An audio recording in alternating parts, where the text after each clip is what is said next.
Blackstone Audio presents The Last Ship, a novel by William Brinkley. This book is read by Christopher Lane. For Gordon Kingsley, a friend may well be reckoned the masterpiece of nature. Emerson. Prologue.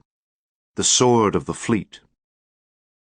In bravura beauty, no ship has ever come off in Navy ways to be compared with the Destroyer, and she was a fine example of a noble breed. Rakish and swift in the seas, 466 feet overall, beam of 59 feet, draft of 27, of 8,200 tons displacement with full load, rated speed of 38 knots, nothing existing in any navy of the world that could overtake her on long waters. But most of all, her worth was measured in what could not be seen, by what she carried in magazines deep within.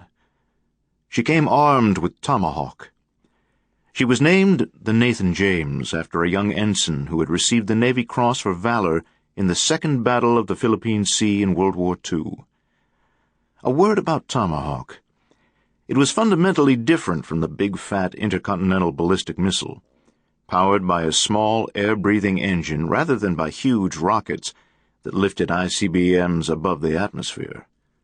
Tomahawk cruised aerodynamically, a pilotless torpedo-shaped airplane, ingeniously pre-programmed to do all its own work and of wondrous virtuosity.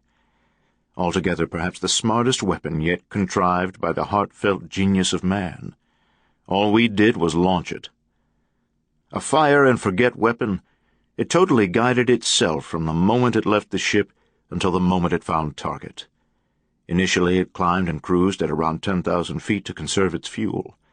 As it made landfall, it activated its TERCOM, terrain contour matching attribute, comparing the ground over which it flew with a map stored in its computerized brain, periodically correcting course.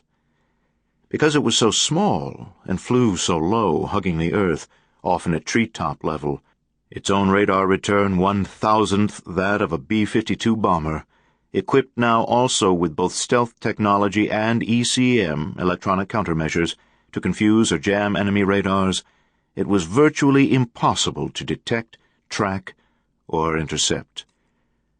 And finally, its accuracy defied imagination, an order of magnitude more so than ballistic trajectories.